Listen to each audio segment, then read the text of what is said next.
And welcome everybody to Geeking Poetic Podcast. I'm one of your hosts, Larry Roberts. Down the way, we have none other than the Mr. Man himself. He is Vito. And then over here, Mrs. Woman.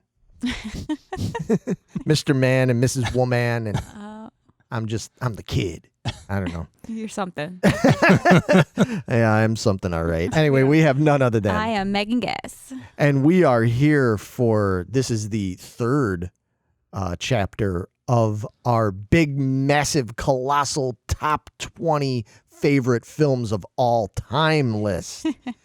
We are idiots and decided that we were going to take on this massive undertaking and try to narrow down all the movies, because there's a lot of them. I mean, just for any one of us, but especially through all three of us, there's a lot of movies that we love. But we thought we would attempt to narrow them all down to each one of our top 20 favorites. And it's been tough. It's been tough. I was making my notes earlier, and I kept switching them all around today. Were you? So we'll see if they stay that way. Yeah, I think I've got everything pretty much set. Yeah. Now we're at the halfway mark right here, because in this episode we're going to go from 10 through 6. How are you guys feeling about your 10 through 6? Pretty good, man. We're getting into like the real meat and potatoes for me right here. Yeah. These are solid. Yeah. Yeah, I feel pretty good about it. I'm already kind of looking at it and thinking about some of the movies that I put in 20 through 11 and going, oh man, I might have wanted to bump those up into the top 10. Really? And that's the problem with doing this, because it, like, from day to day, hour to hour, it can change. This is true. There's movies that have come up. I've watched a couple of classic movies that I love in the past couple of weeks, and now I'm like, oh man, I kind of would have put this possibly in my top 20. But you know what? The more I look at the list, I'm like, you know. There's a reason they came to your mind first. Right. Exactly. Yeah. I think I can live with it as it is. But yeah, so I mean, I'm assuming anybody that's probably watched this, or most people that have watched this, probably know how we're doing this and stuff. I mean, some of us imposed some personal guidelines and stuff. Like, I know you and I did a thing where we, like, say for Marvel movies, we insisted on only putting one Marvel movie in our list. Or did you change it? Did you go against the guidelines, Megan? Oh, maybe not this time, but next time, yeah. Oh, wow. Because we were only going to have... Oh, wow. I couldn't not. Hey, okay. It's your list. It's your list. I had to. All right. Well, I have the guideline that, as much as people know on this channel that have watched us and everything, that I love superhero movies, especially Marvel. There's just too many of them. I could have done a top 20 list of just Marvel. So I limited it to just one, and that was number 16 for me. That was Avengers Endgame. That's shocking right there. Yeah, which I just rewatched, and it's so fucking good. It's so good. That's one of the ones that I'm like, man, I might have bumped this one up a little higher had I rewatched it before we did it. Too late. Yeah, too little, too late. Set in stone now. Exactly. I mean, Vito, do you have any guidelines for yourself? Yeah, I only required that I have one movie out of a series. Gotcha. So say Terminator. Oh. Which may or may not show up on my list. But Are you kidding? Dude, I can't believe you actually almost kept a straight face with that. I think Megan and my jaws would literally hit this table if you had a top 20 list that had no Terminator in it. Dude, that's tough for you, limiting it to just one, because you love the fuck out of Terminator. There's some good fucking movies. Even Dark Fate was fucking fabulous. spoiler, that's the second best in the whole series, in my opinion. Oh, snap. Did you hear that shit? Oh, Wow. wow. I don't know if I agree with that, but that's pretty... I can't argue much with it. The more because I've watched that movie like 4 or 5 times now.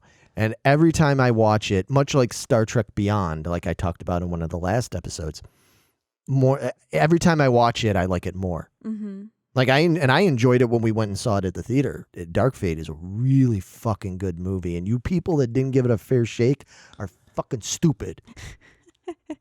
Seriously, I'm not saying you're stupid if you didn't like it. I'm saying the people that didn't give it a fair shake.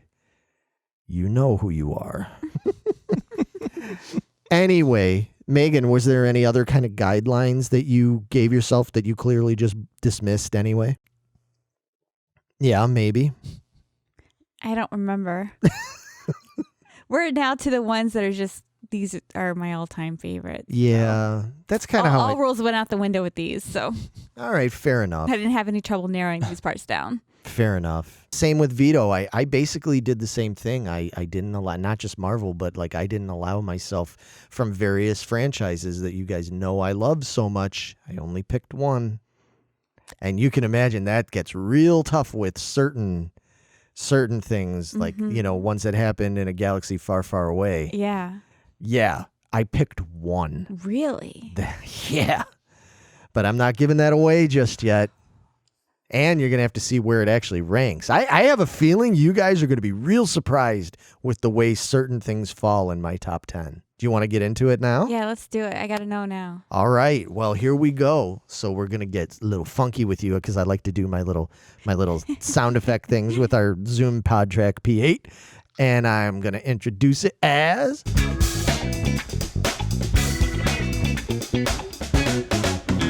Number 10. Out of sight.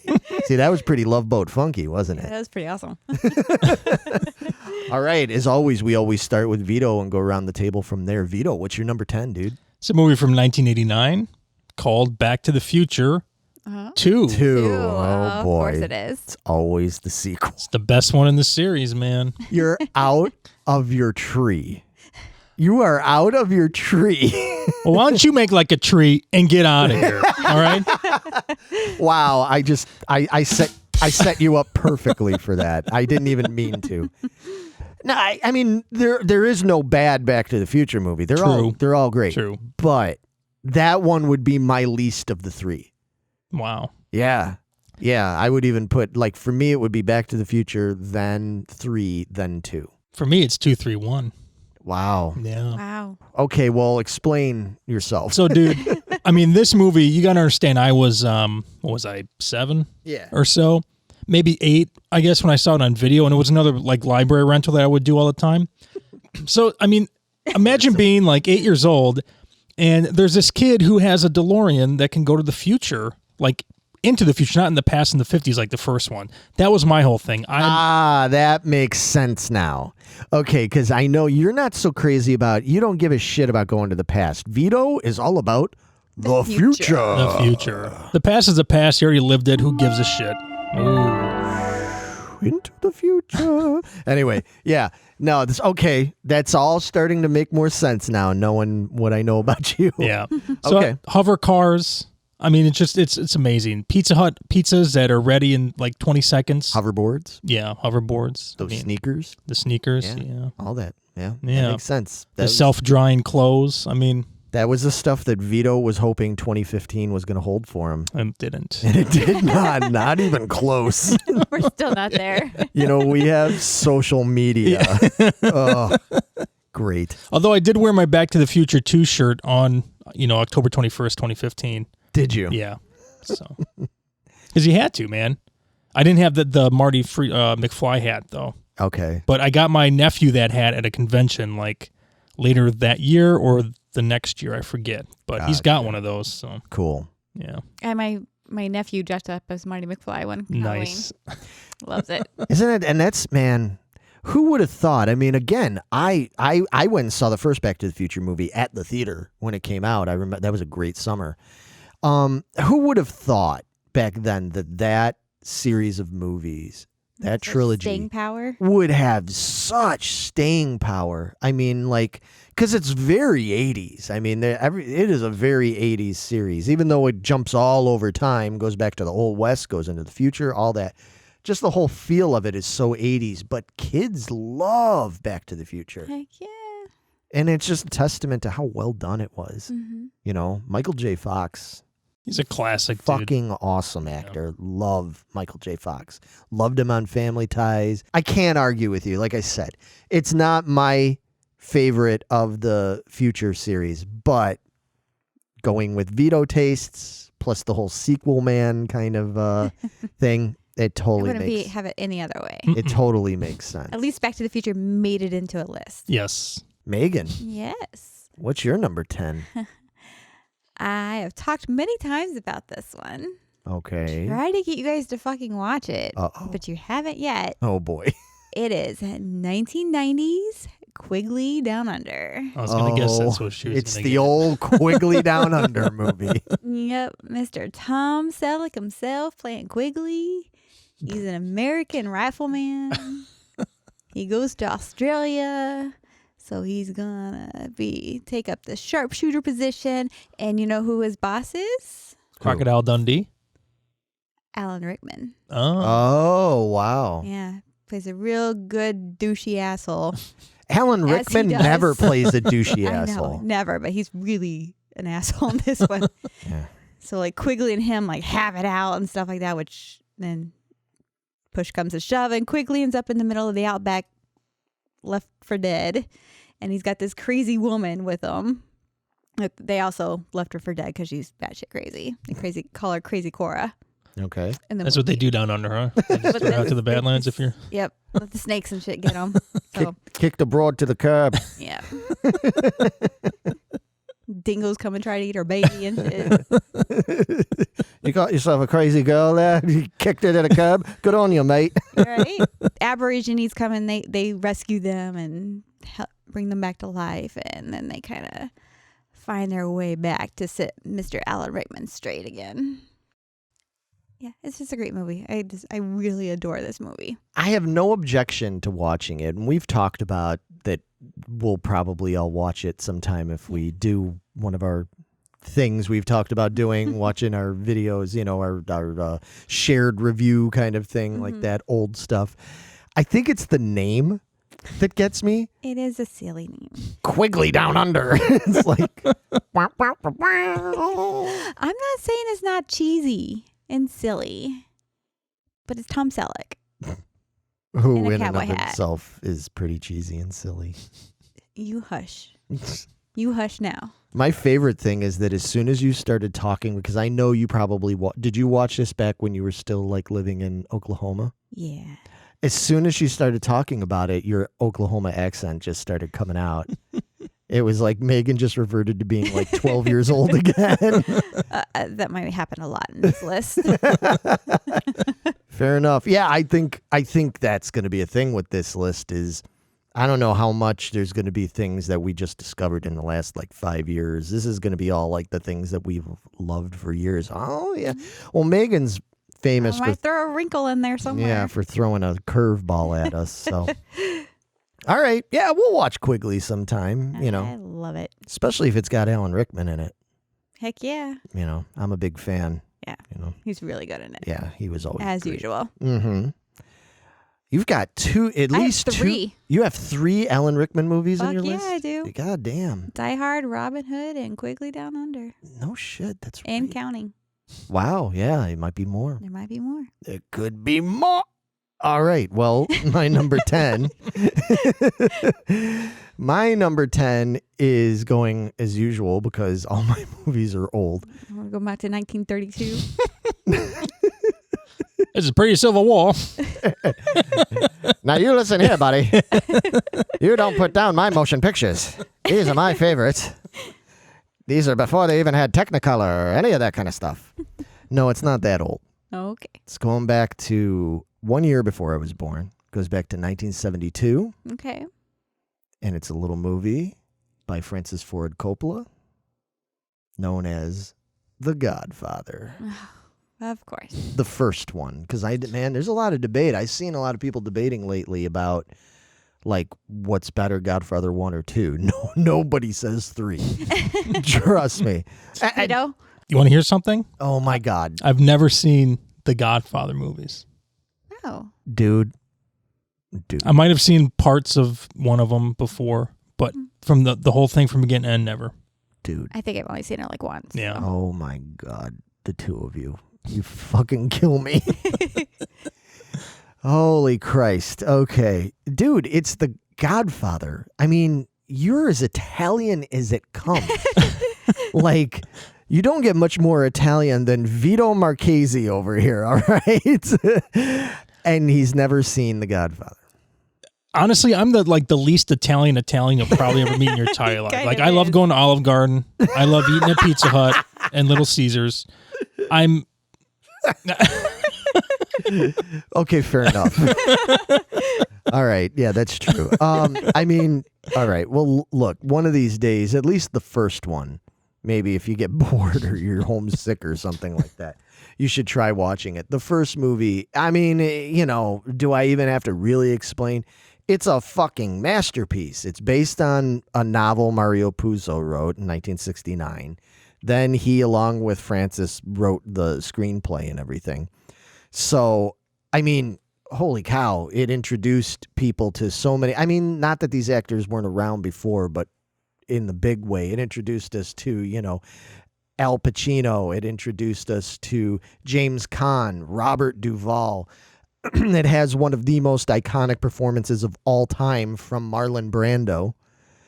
This movie's so fucking quotable, and I love quotable movies, as you know. It's one of those, as is the case with most of my top 10, if not all my top 10, it's one of those movies that it's like, I've seen it hundreds or at least dozens, but I've probably seen The Godfather 100 or more times, you know, in its entirety. Then there's times I've just caught bits and pieces of it. It is one of those movies that I never get sick of. I know every nook and cranny of this movie, and it's a long-ass movie. I never get sick of it. I still get tense at certain scenes, you know, when Michael is in the restaurant and he's supposed to pull off this whack job on the rival guy that tried to kill Brando and the police chief and all that, and it's like, it's so tense, like just the way they filmed it and everything. Like, I brought it up when we talked about The Mandalorian, because The Mandalorian, the Bill Burr episode, totally ripped it off and everything. There's a reason, you know, because it was so, it's such classic storytelling. It's amazing. I know you love stuff like Goodfellas. Yeah. And do you like Casino? oh yeah. Oh yeah, Casino's great. Mm-hmm. So, I mean, it's slower than those movies, which I know can be tough for somebody like you, because you're like, I don't have the patience for this shit. But it's really good. You got to watch it someday, man. I'll get around to it. Anyway, so We'll have that's to make that part of our round. could be. That's yours. So we Yeah. Oh God, I'm scared what Vito will have for us. Oh dear. You want to know, Megan? There's going to be quite a few doozies in that list. Hey, I can whip I out. know. I can whip out some I will be doozies too. doozing, that's for sure. Yeah. Yeah, you're just going to be falling asleep, and you're going to be sitting on the couch between us with drool coming out of your mouth, just sleeping on the couch. Popcorn sticking. Yeah. Yeah, popcorn all over. Yep, that's about right. Yeah. All right, well, that's our number 10s. That was a good solid number 10. Yeah, I feel good about it. So let's move on to number 9. That's pretty badass. It was badass. Yeah. I thought so. I like that, yeah. All right. Vito? So this movie's from 1990.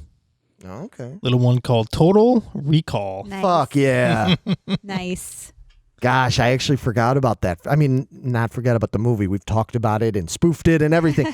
But in terms of trying to guess what your list is, I forgot about Total Recall. Wow, Yeah. number 9. Oh, man. Dude. I can't wait to see what the rest of them are, because that should be higher. Okay. Yeah. So another library rental as a kid, which I was probably way too young to watch this movie. Yeah. This is not exactly a kid's movie. But it had Mars, which I've been obsessed with Mars forever, which will come into play later in this list. Spoiler alert. Right? But I honestly, this is one of like the greatest movies ever made. It's just a great story based on a Philip K. Dick short story. And just, I love all the actors in it. It's got Schwarzenegger, which I was a huge Schwarzenegger fan growing up, obviously. Just the whole setting of Mars in the future is just amazing. The idea that, is this a dream? Is it not a dream? What are we supposed to think is reality here is just very, very well done. And it's a movie that I can watch like anytime and not get tired of it. Yeah, again, like I said, I think that's going to be a theme throughout this top 10 is these are those never get tired of them movies. It's a fucking great movie. I mean, I know we've talked about it before, obviously, but The score is excellent. All the music cues are great. The action is incredible. It's got mutants in there. It's got, I mean, triple tits. Yeah, Right. come on. What more can you want? Remember, there's that woman who said that she got plastic surgery to have the third tit, and I was like, oh, that's interesting. But then it came out that she lied about the whole thing and she didn't actually get the third tit. Wow. Lame. That's disappointing. Yeah. Ever since I was a kid, I was like, I wonder if there's going to be a woman with a third tit out there someday. And I was like, oh, this could be it. And no, it wasn't it. So. Hey, the way things are going lately in 2021 and all that kind of stuff, it could very much still happen, man. I would not. Don't count it yet. Yeah, do not count out the third tit. That third tit is down, but not out. No, I think we agree with you on that movie because that's a real that's a good great movie. Yeah. Fuck That yeah. definitely deserves top 10. Excellent action, excellent acting, real twisty story that keeps you on edge and guessing. People still debate about that movie. Is it a dream? Is it not a dream? Yeah, still all these years later, they tried to remake it, just can't Nah, it wasn't the improve same. upon Nope. the original. Very rarely can you improve upon it. All right, cool, Yeah, man. That's a it. good number 9. Yeah. Megan, Yes. what is your number 9? I went, you guys are going to love this, Oh, boy. Oh, God. with 1987. Yeah. Has a lot of music in it that I love. Oh, no. Oh, no. A lot of dancing in it that I love. God. With sexy Patrick Swayze Mhm. and Jennifer Grey with her big nose just like me. Dirty Dancing. I loved this movie growing up. Again, know probably you when did. I was way too young to be watching, Yeah. but I fucking loved it. You put dancing in it and music. You hooked me. You've taken Megan's money. Right?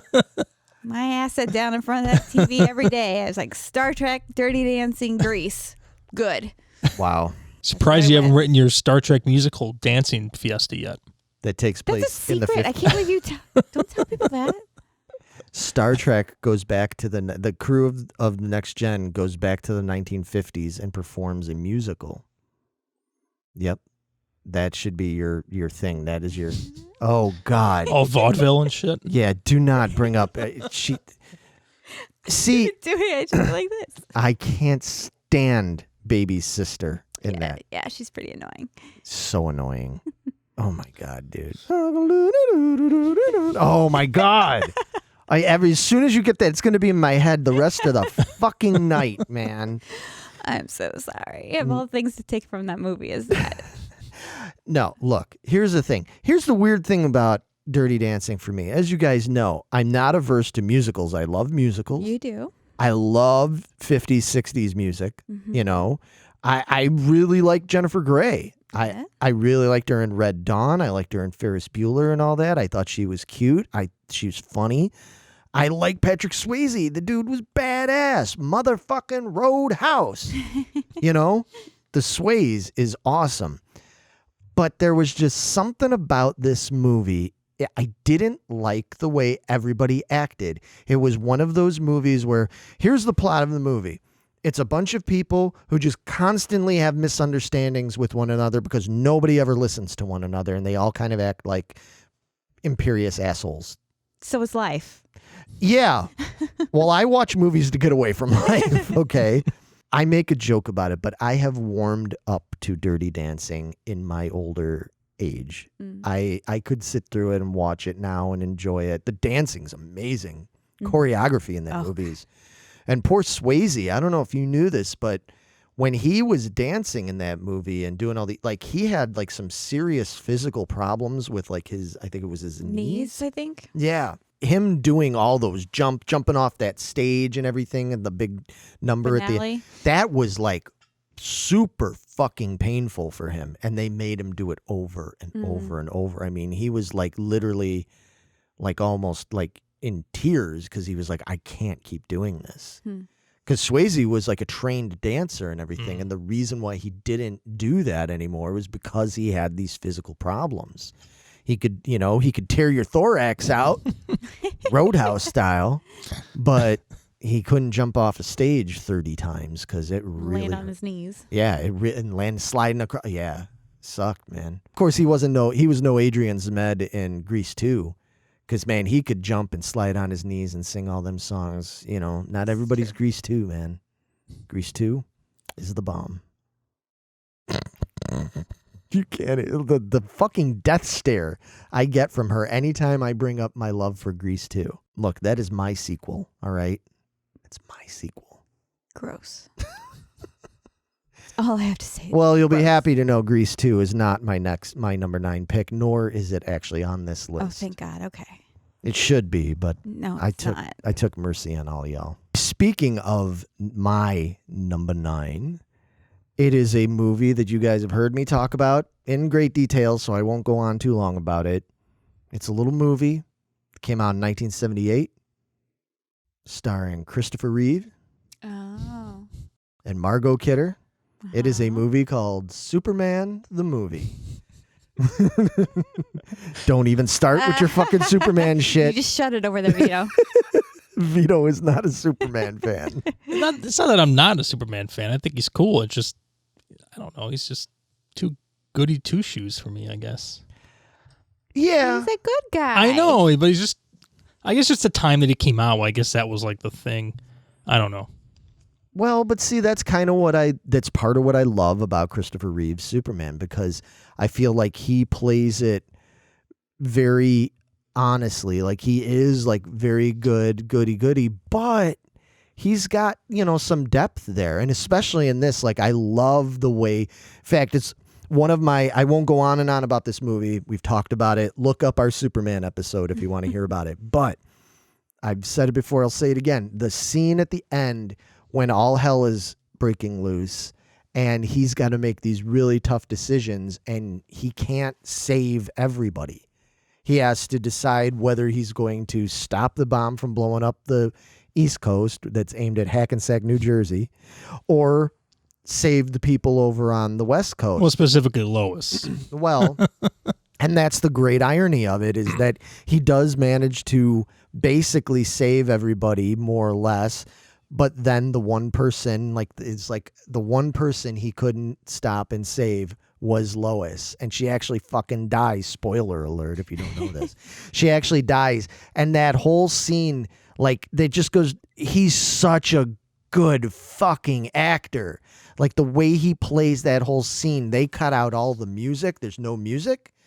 There's really no dialogue, other than just like, you just see everything building up, like this poor dude's whole life leading to this moment, and all the rejection and all the bullshit and the hiding and secrecy and frustration and in loneliness and everything building up to that one scene there when he just loses it. Yes, he does one of the most implausible things ever when he spins around the earth and turns back time. Okay, granted, it don't work that way. I was 5 years old when I saw this. It did not matter. I saw this in the theater when it came out, and I was riveted by this movie, and especially by that. I mean, I was like grabbing onto my seat, just like, oh my God. Like, if I go home tonight and I happen to turn on, TBS or something and that movie's on, I'm watching it. I have to. Even though, as I've talked before, I do prefer my long unedited version with all the extra scenes. Yeah, it makes it so much cooler. But anyway, we've got videos about all this, folks. Look it up. Yeah, I mean, this is just one of those movies for me. And it was really tough to not put this in the top 5, because Superman the movie is one of those big movies for me. What the heck is in your top 5? Yeah. It's all pre-1973 movies. There's Except for one. I think I know what his number 1 movie is, but we'll see what it's going to be. I don't think there are any other movies on my list from here on out that are pre-1970s. Oh, okay. Oh, Yeah, I don't think so. okay. when we do the next episode and we do our number 5 to 1, and then we do our honorable mentions, in the honorable mentions, there'll be some older things and stuff. Yeah. Okay. That's about as much of a spoiler as you're going to get. We are moving on. You guys ready to move on? Yeah. All right, let's move on to number 8. The Ocho. It is Ocho. Let's see, we're bilingual there. We're moving up in the world. All right, Vito, what is your number 8? It's a movie from 1996 called Independence Day. Oh, yeah. Nice, of course. Of course. Yeah. God, I didn't think of that one either. Okay. Dude, I saw this, had to been opening weekend in the theater. I was a huge Will Smith fan in the 90s. I love Fresh Prince of Bel-Air. Fuck yeah. So when he's doing science fiction, I'm in there. And I'm telling you guys, this movie just blew my mind and still blows my mind to this day. I mean, at that age, I was super into conspiracy theories and aliens and stuff like that. So Like now? Yeah, like now. Yeah. But much more at that age. Oh, okay. So, they're talking about aliens invading the Earth, and they mention Area 51, and they fucking go to Area 51, and they, talk about some of the backstory that I had read about. I was like, dude, this is fucking incredible. I can't believe they were allowed to say this in a movie and not be arrested or shot by the government. Oh my gosh. So right there, I was like, okay, this is pretty badass. But I love the ship designs. I love the laser fights, all the dog fights, just the alien, the look of the aliens, the whole mech suit and bodysuit. It's just an incredible piece of cinema. It is. Incredible story. It's just, I love this fucking movie. It's another one.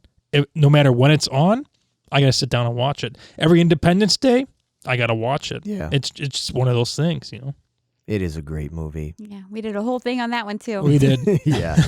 Great teasers for that one. Yeah, we did. Yeah, man. Yeah, again, we talked about this one thoroughly because we Yes. did our whole retrospective on that.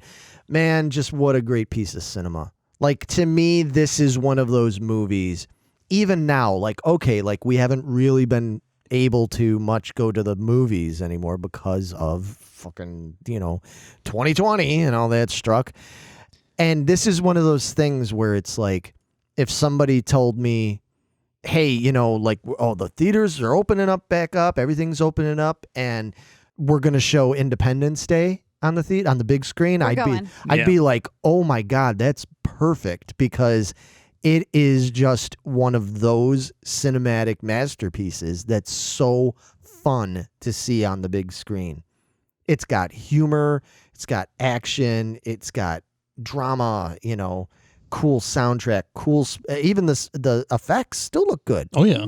Absolutely. Like 25 years later, they still look good. Didn't make my list, but if we were doing a list of just like top like action films, blockbuster films, it would absolutely be in there. There's just too much other stuff for me to choose from. But all right, nice choice, man. Very nice. I'm liking your list so far. Yeah. Huh?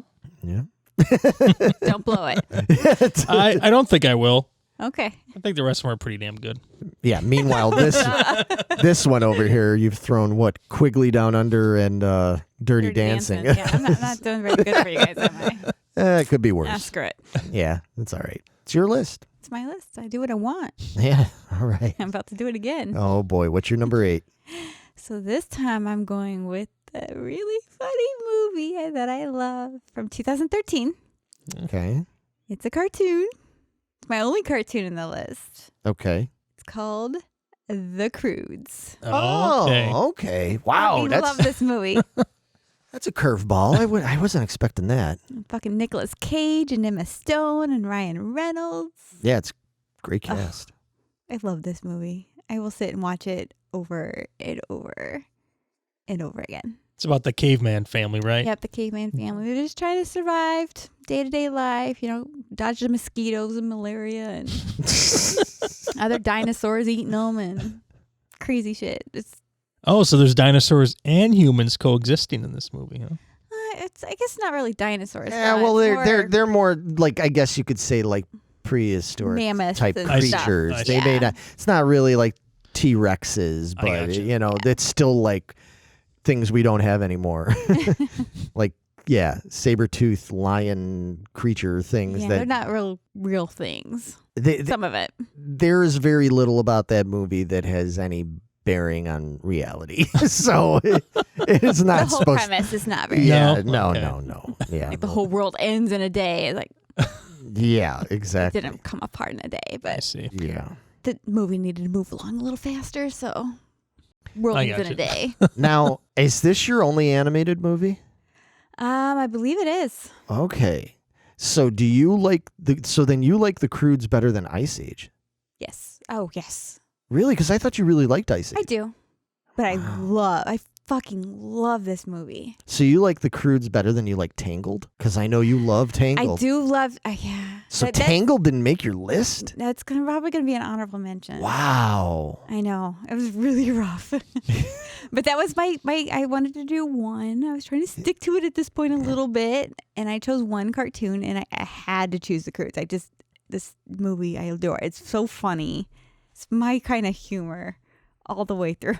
The guy's named Belt. It's like a sloth guy. His name is Belt. Because he holds his wears them pants up. around his waist, to hold his pants up. Yeah. It is a very Megan movie. Goddamn. I can't. I just love it. I don't know what you want from me. It's hilarious. I love the animation.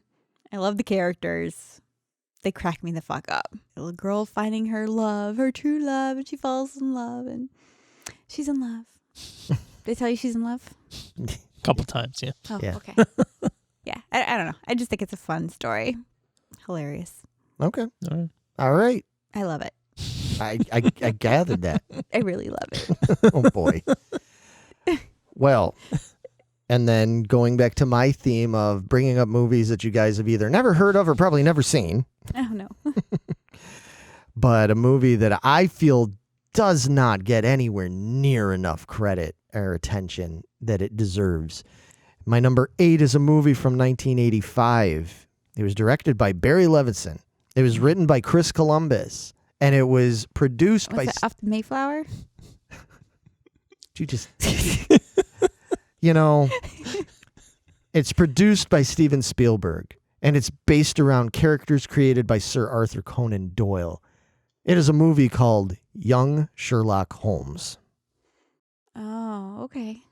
So this is a little bit... You've never seen it, have you, Vito? No. You should Is it the watch... one with... No, that I'm thinking of something else, all right? There's nobody in it that you probably know. And it It's was... not the Willy Wonka guy. That one, right? That's Willy is that Wonka one? guy. No. Gene Wilder. What's Yeah. the Sherlock Holmes? Is he in a Sherlock Holmes movie? I don't A Young think so. Frankenstein. You're thinking of Young Frankenstein. Wrong Young. Sorry.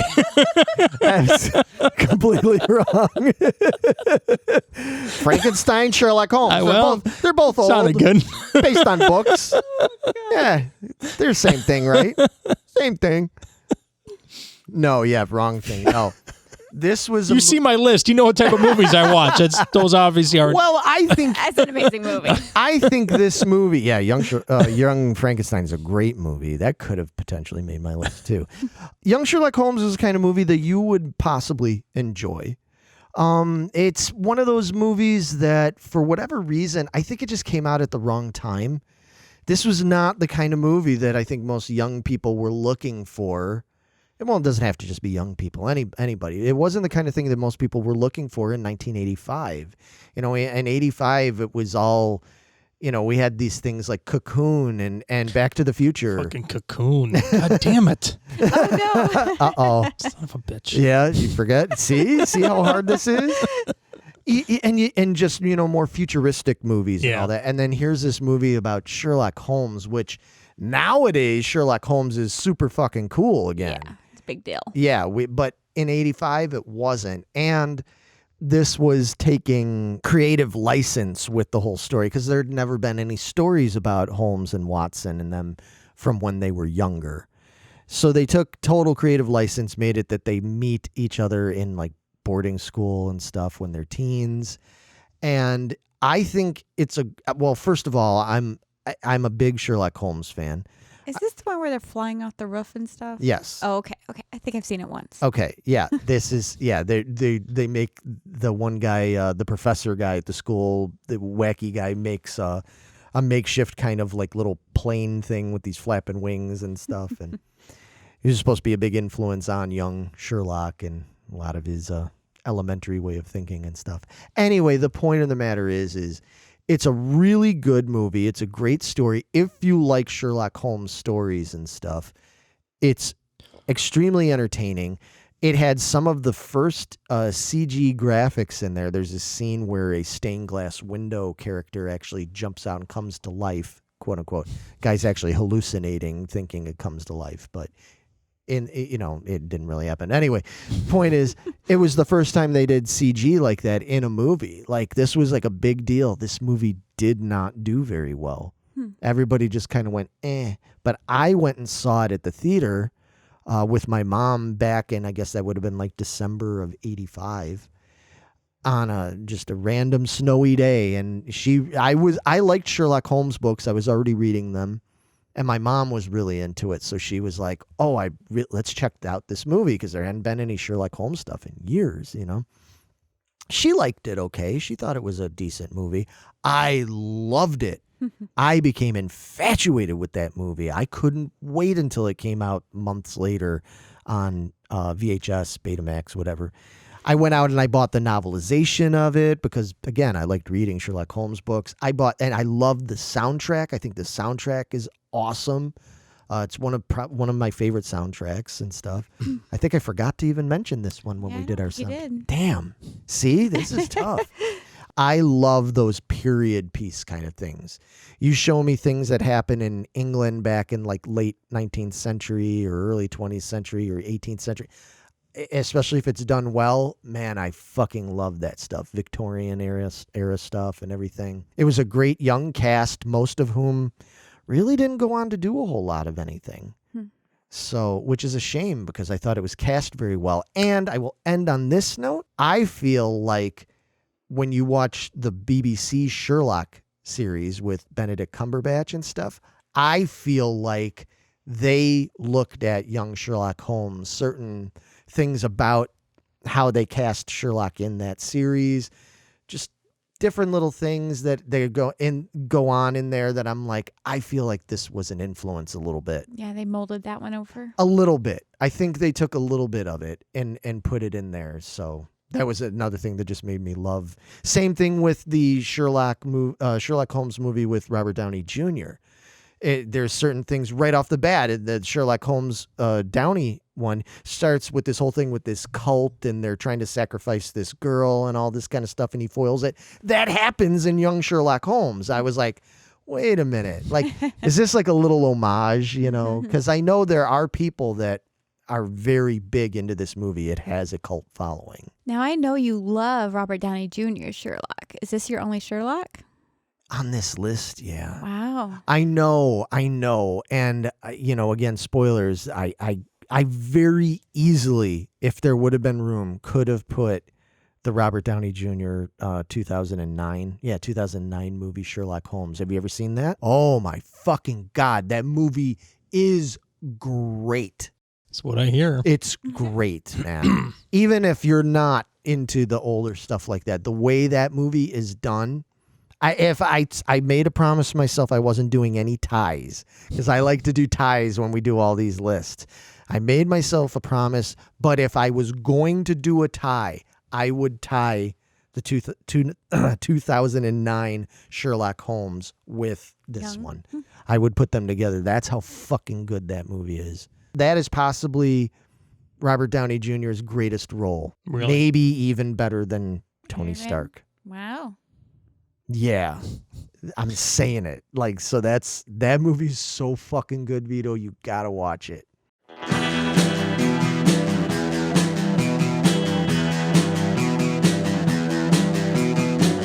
You're listening to the Prescribed Films Podcast Network, home to hundreds of hours of free podcast entertainment. The shows on this network all have a common goal, providing you with the best discussions about movies and other forms of entertainment media. The PFPN hopes to fill your earholes with audio joy. Visit our website with links to all the other amazing shows at www.thepfpn.com. Thanks for listening.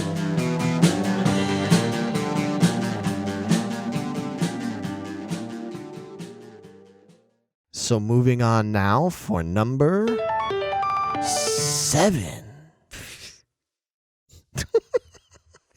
What, you don't like my cues, man? Come on, I'm just trying to like keep it interesting, you know? Is that what that was?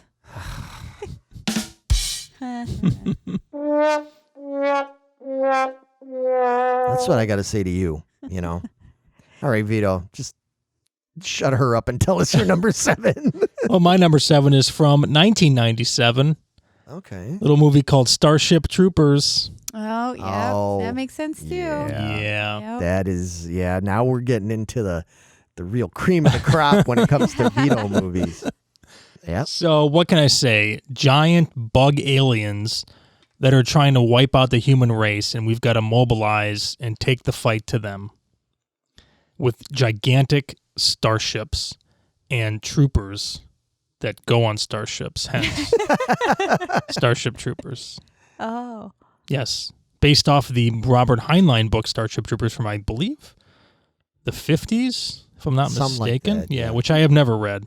But I love this movie as soon as it came out. It made Casper Van Dien like one of my heroes. Okay. So I've yet to meet Casper, but when I do, dude, shaking your hand and saying thank you because you like changed my life. Not really changed my life, but you're a big influence on me, dude. I love you. Anyway, what else can I say, dude? Giant bugs that you got to go fight. The violence in this movie is incredible. I mean, the action scenes are incredible. Paul Verhoeven is an incredible fucking director, and he's going to show up on my list a couple times. Spoiler alert. Because of that same very reason. Have you guys seen Starship Troopers? Oh, yeah. Yeah, okay. Oh, Have you seen the sequels and stuff that are out? No? I saw once. I think I kind of half-assed watched 2. Yeah. 2's not good. Yeah, Oh. that's why I wasn't too crazy about it. 3's good because Casper comes back and it's a Starship Troopers movie. The third one's great. Okay. And the next 2 are animated and they're good as well. But Starship Troopers, dude, is the cream of the crop. The best in this series. Yes, the first one to me is the best in this series in this case. You know it's got to be good if Vito picked the first one. Seriously. Yeah, because he is automatically by default sequel man. So, and yeah, they fight bugs, and we know that if Vito was going to go out and fight anything, it'd be bugs. Because I hate them. Vito Hate fucking bugs. He'd either be fighting or running screaming. Yeah, one of the 2 would happen for sure. Well, first he would I fight had them. like 100 legs. He's like, I'm out of here, forget it. Right. First, Vito would fight them, and then if he wasn't able to beat them, then he would run fucking screaming. I think that's pretty much how it would go. Yeah, I mean that's a Vito movie. Yeah, that belongs in the top 10, definitely. And the movie's ridiculous because the science is all out the window. And there's shit that happens. You're like, okay, that doesn't happen. Like, they're saying, yeah, we're live now on Clendathu. And Clendathu is like on the other side of the fucking galaxy. So there's no way it was a live transmission and shit like that. But I don't give a fuck, man. The movie's incredible. And it's just a fun fucking watch. And that's all I can say about it. Cool. All right. All right, Megan. Yes. Number 7. I went with one we've talked about a whole lot on here. Okay. 1988's Beetlejuice. Oh, Obviously. course. Yeah. Wow. obviously. Whoa, wait. That's just setting in for me now. Beetlejuice isn't in your top 5. Yeah. Holy crap. Because I would have even considered that could have been like a top 3 contender for you. We'll see. Whoa. Yeah. So why did it make number 7? Because the other ones are so good. Yeah. I don't know what's the... It's tough when you get up It to is this. really tough. I mean, these can all be very interchangeable. Wow. And it was a little higher on the list. And like I said before we started, I bumped it down. Wow. Yeah, it and the Croods came down a little bit. Yeah, well, for people that don't know that haven't heard us talk about it, I mean, like, you go way back with Beetlejuice. I love this. I just, again, another one. I just love this movie. I don't know what you want from me. My favorite birthday party ever was me and my girlfriends all danced around the table and did that silly dance to the Banana Boat song. Yeah. Favorite memory. So I just grew up adoring this movie. Yeah, did you have this on VHS? Yes. So it was a replay. It was a replay over and over again. Do you still have that Silly. VHS tape? Possibly. I don't know. See how Not like like we- worn out the tape is and shit. Yeah. Right? Especially just that one part. It's like, why does this get so thin when it gets to the table scene? Yeah. You know? because we watched it like 80 times and danced around our table and went like this many, many times. It was amazing. Wow. Yeah, I just have very fond memories of that silly movie. Your parents must have been thrilled. Oh, they got a good. They still talk about it. So Oh. now they could talk about it. Before they were a little traumatized, but we could talk about it now. Enough years have gone by. Like she drove us crazy. Seriously. For the next like 3 weeks, they were laying in bed and just hearing, like, they just lay there with their eyes closed, and then they just hear in the background just, oh! And their eyes just pop open. Yeah, just like, oh God. You start rocking. Oh God, save me. Yeah. And that's what you do. You traumatize your family members. You make them listen to Beetlejuice songs over and over again, or you kick their burgers behind the couch. That's what I do. kick burgers out of their hands and all this. You're just a I think hellion. I've even told you guys how I clotheslined my brother with the volleyball net. No. What? No. What's your number 7? Sorry. Wow. What a hell child. He did it to himself. I ducked. He didn't. We were riding bikes. Riding bikes, no less. Jeez. You ghost shipped him. The net's been there all summer. What do you want? I went ducked underneath it. He should have known better. It's his fault, really. Oh, okay. I'm sure he sees it that way. My parents were not thrilled about that one. No. It was like clothesline. Look, we tried to freaking hang him out in the yard. Jesus. Like, I swear I didn't do it. I just see him getting wrapped up in that volleyball net real quick. Like a cartoon character. Dude. Shoots him up in the air real quick. That would have been amazing. Now I understand.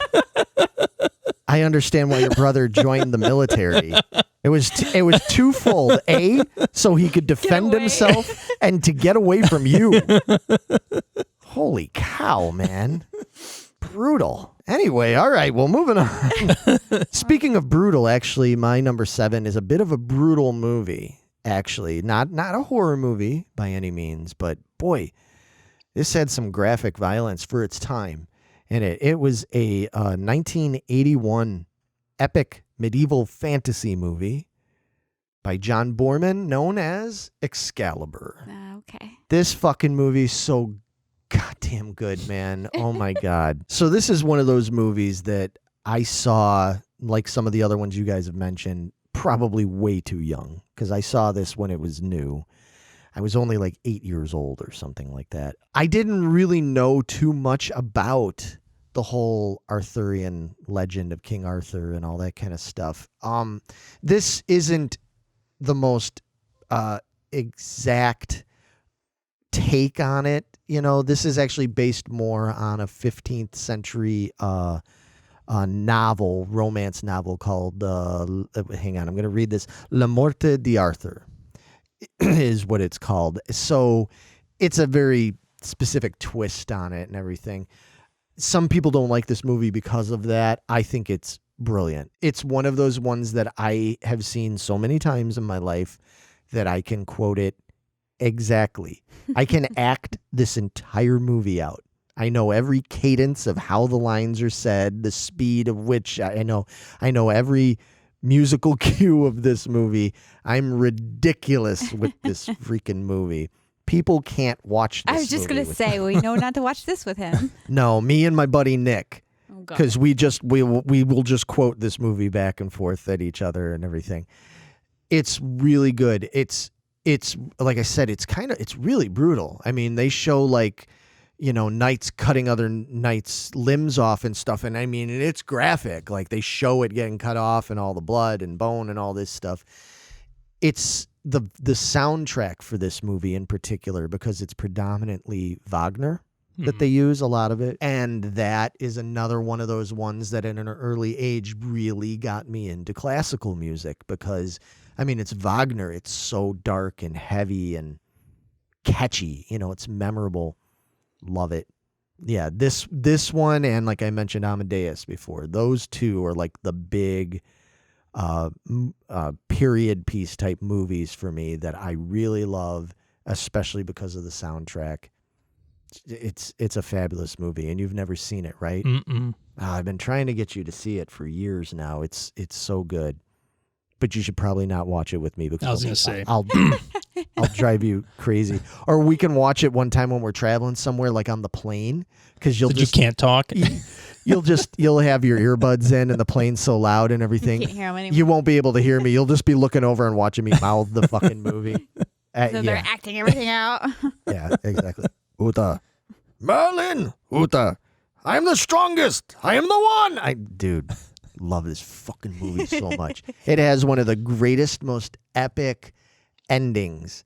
The battle that happens at the end and the way, I mean, it's not a happy ending by any means. It's so good. It's so good. Sorry, I keep saying that so much. You love everything, and I think everything's so good. But it is. This is one of those movies that just means a lot to me. A desert island movie, that I could take with me. And it's only number 7, huh? Yeah. This got moved around a few times. And it's got some Patrick Stewart's in it. Oh, okay. Yes, that's right. I think I got that question wrong. Yeah, Trivia torture. That's right. You did when we did a trivia thing. Liam Neeson's in it. Nice. Oh yeah, there's also Helen Mirren's in it. Oh, she has Morgana. Incredible in this. Yeah, I don't know if I've ever seen this. I don't know. I don't think so. I've never heard you talk about it. So it's pretty epic. And I have to. Maybe. Yeah, you both need to watch it. Not with you. Well, shit. Okay. All right. So we are down to the last one for this episode. Yeah. Before we get into the big top 5. So this one is number 6.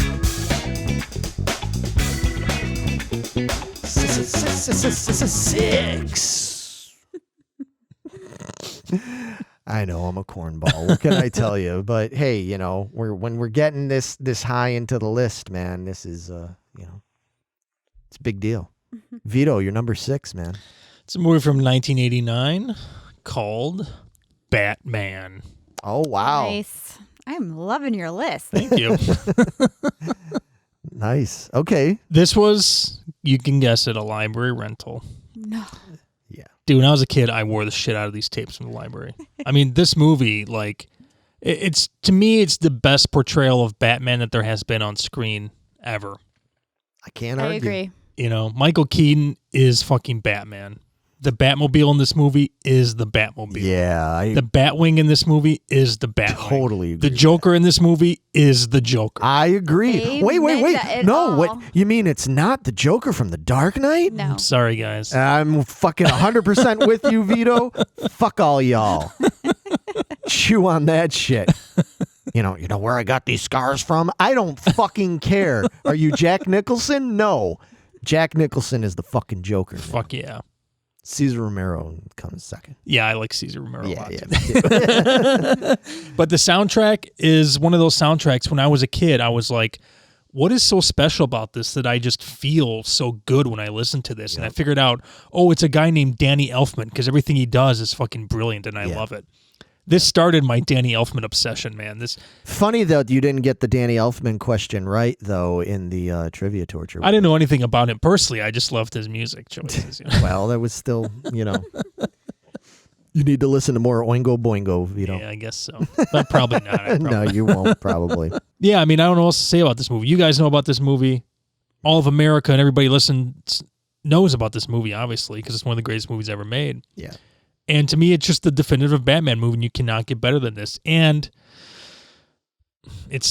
I think it's the best in the series.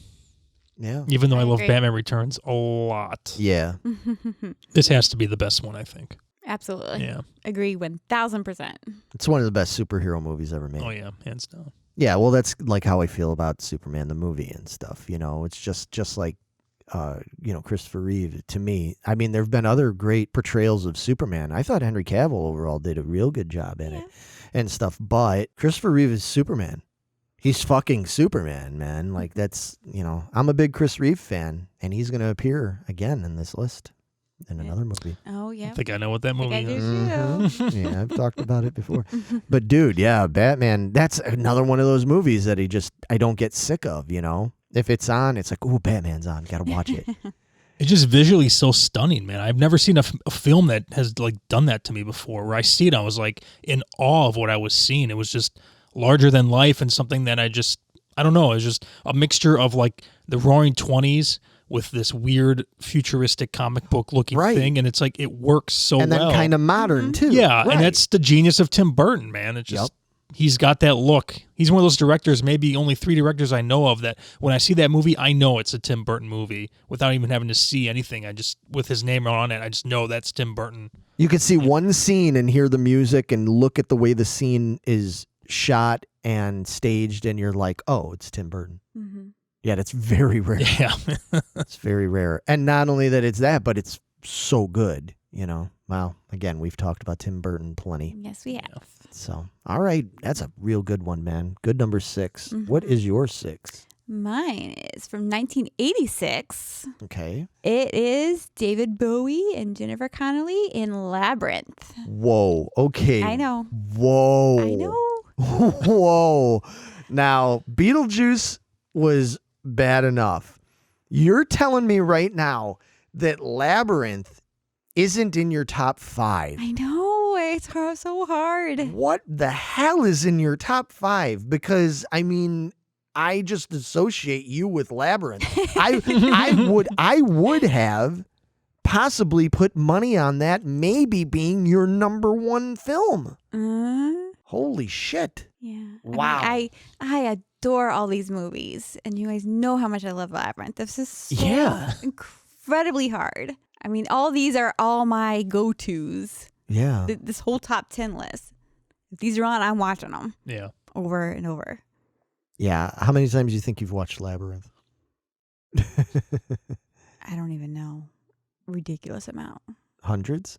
Oh, easy. Wow. Yeah. I love this movie. Well, what do you love about it? David Bowie. I mean, let's be real.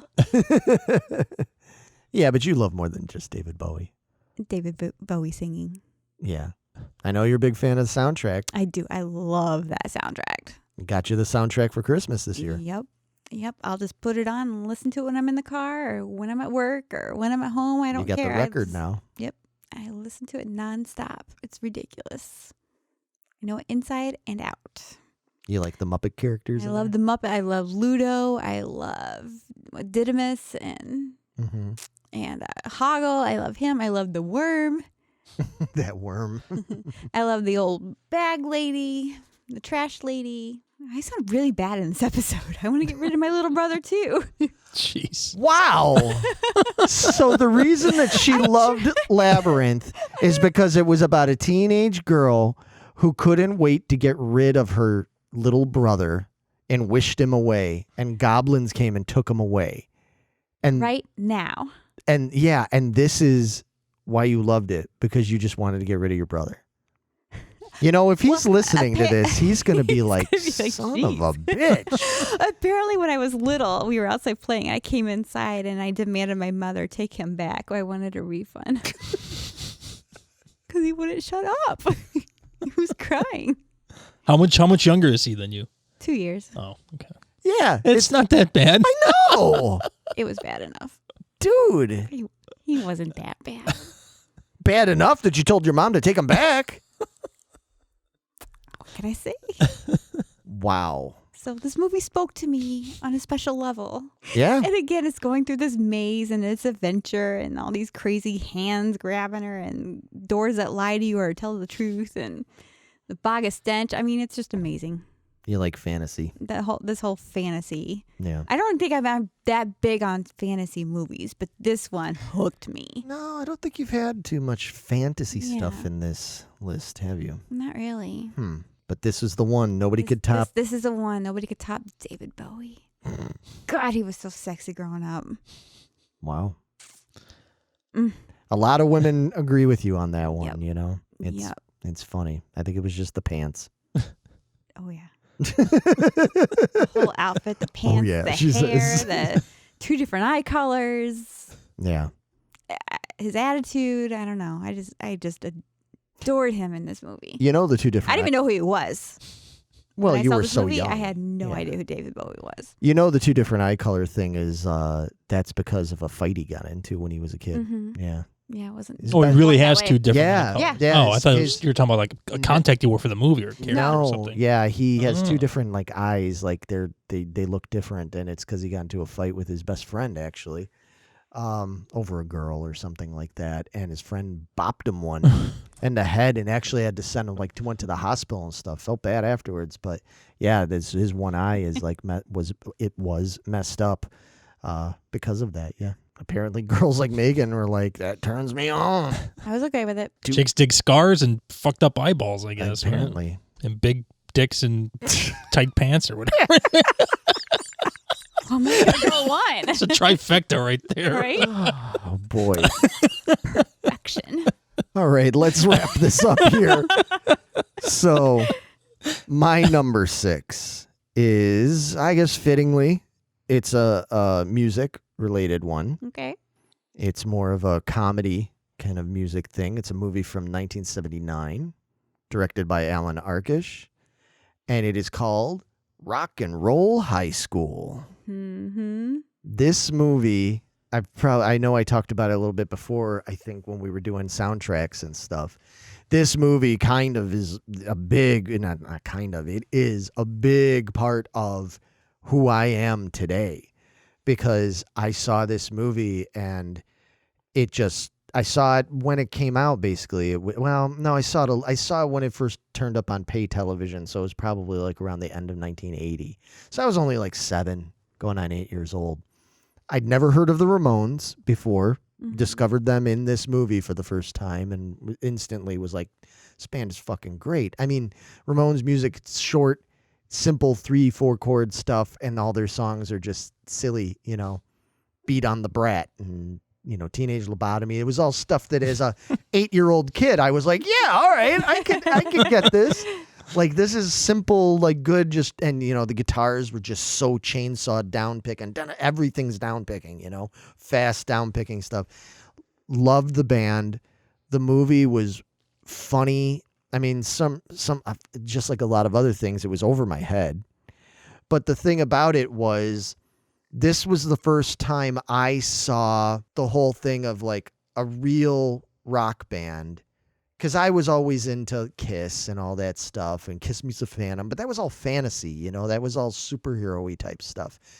Here was the Ramones that were acting like heroes in a sense, anti-heroes, I guess, but they were like, they felt real, like I could do this, I liked their look, the ripped jeans, longer hair, leather jacket, t-shirts, fucking, like I said, fast music, fast guitars and stuff.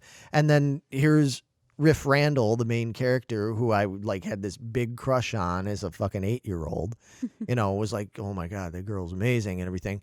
And she like worships them, and she's like in love, and they have these sequences. There's a scene where they play this kind of ballady sort of rock ballad song, and she's like in her underwear basically, and like she's fantasizing, she's imagining in her head like them being in her bedroom playing this song for her and everything. And I was just like, I want to do this. Like, I want this. Like, I want to be Johnny Ramone. I want to be Joey Ramone. Like, I can fucking do this. Like, this is my key, because I'm nerdy and I'm shy. I can't play baseball very well. I don't care enough about academics to really, go that route. I love music, but it never really occurred to me that like maybe I could do this. Because, like I said, Kiss and Alice Cooper and all those things, that always seemed, I couldn't be them.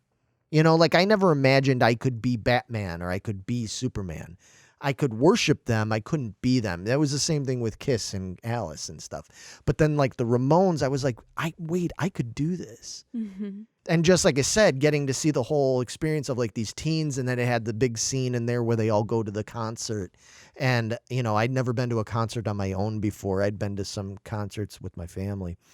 I was going to say, if you're 8 years old going to a concert by yourself. No, I didn't go to a concert by myself, I shouldn't say by myself. I went with friends. I didn't go to a concert unchaperoned until I was 11.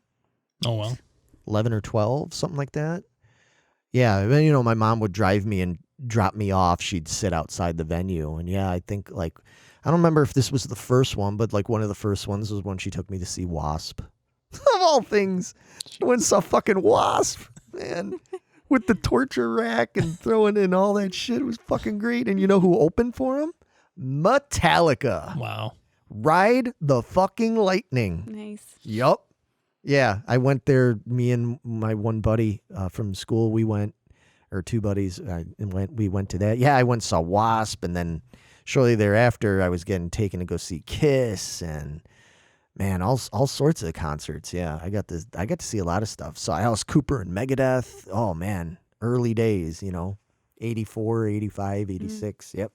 Anyway, so this was the movie that turned me on to all of that, because prior to that, I feel like everything was kind of fantasy, I mean, I liked old rock and roll stuff. I'd gone to see Roy Orbison and Sha Na Na and all that stuff, but this like let me know, like, no, there's this other thing. Like, there's a music scene out there, and I didn't know anything about punk rock. I didn't know anything about underground music and little fucking, club concert venues with people headbanging and doing all this. This was my first exposure to that, and like I said, late 1980s, something like that. So there you go. I watched this movie so many times that I used to get it started to affect my personality. And my mom, it's one of the only times my mom actually told me, she was like, I'm going to take that fucking movie away from you. She's like, because you're getting a real attitude, because I was getting all, snotty, about stuff. And then I realized, okay, I better dial that back a little bit. But my mom would buy me Wasp and Possessed and Motley Crue records and shit like that. But Rock and Roll High School crossed the line, because she was like, you better stop acting like them and that. Because I mean, it's a movie about a bunch of kids who take over a high school at the end and pretty much end up blowing it up to pieces. While the Ramones stand outside playing the song Rock and Roll High School and everything. It's fucking awesome. It's fucking awesome. I'd still like to go. Well, no, I loved Whiting High School, but I'd go back to my first high school. I'd blow that motherfucker up. Playing a goddamn Ramones song. I'll go to that school and I'll play I Don't Care About You by Fear real loud and just nuke it. Fuck that place, man. Anyway, so that's it. Yeah, that's my number 6. And that was tough, man, because this movie was originally in my top 5 because Rock and Roll High School was so important to me. So important. And another one, almost any day of the week, somebody could say, do you want to watch Rock and Roll High School? And I'm like, yes. Yes, I do. And it's another one I know every single word and every nuance and nook and cranny of that movie. Yep. I just bought the soundtrack again recently, because I already had it. More than one. Yeah. I already had it. I have it on tape. Wore it out? I have it on tape. I have it on CD, and I have it on vinyl. But then they released it on colored vinyl. Oh, that makes there a you go. difference You have there. To do it. So I had to have the colored vinyl. This man is obsessed with colored vinyl. I'm obsessed with vinyl. Yeah, there's going to be some more vinyl references coming up in my top 5. Yeah? So I feel pretty good about this. I think we had some really good 10 through 6s here. I know. I'm really anxious to see what these next 5 are. Yeah. Yeah. What could possibly be left for you two? I have a couple of inklings, Right. but I don't know. Well, there's a certain sci-fi series I haven't brought up yet. And there might be some surprises here. We'll see. So where things are going to fall is where the surprise is going to be. Right. And then I mean, like I said, you brought up a couple of your big guns. Yeah, there's some obvious ones left. I'm trying to think of it right now. I can't really. There's some big obvious ones left. There's one I can think of, but okay. Yeah, some of your obvious ones, I think, you already put out there. So I was Right. like, I wonder what she's going to have now. You're always yapping about Quigley. You're always yapping about Beetlejuice. And I mean, you are Miss Labyrinth. So the fact that those are already thrown out there, it's like, damn. All right. Well, it makes sense next time. Yeah. All right, everybody. Thanks for watching and or listening. And of course, as always, we appreciate you liking, subscribing, hit that Commenting. little bell, to get notified when we have new stuff coming out. And we want to hear your comments. Like you said, yeah, we want to, not just what you think of our picks, but what are your picks? I mean, we're getting down here now. We're almost at number 5. So we want to know what you guys pick. If you can pick 20, great. If you can only pick 5, pick 10. We want to hear all those things because in the final episode, the next episode, we'd like to talk about some of the movies you guys mentioned. And we can't do that unless you comment. So leave a freaking comment, please. Share this if you have friends or family or anybody, that you think might be into this sort of stuff because we want to get this out there. We love the dialogue with all of y'all. And with that, I think we're out of here. Yep. All We right. are done. We are done. I gotta go beat my brother up some more. Oh apparently. my God. Wow. I'm calling him up right now. So what you doing? Dude, just run. Just run because That's why he's currently deployed. I was just going to say, he's like, you don't know the real reason why I'm gone. Like, I'm going to other countries and shit to get away from me. jeez Louise. Oh I wanna boy. go risk being blown up. Safer here. Boy, I'm sorry. You got to put up with this one. Jeez, I just have to ride in the car back and forth with her to get here. That's dangerous enough, man. All right, everybody. We'll see you next time for the final 5. Thanks. Adios. See ya. Bye.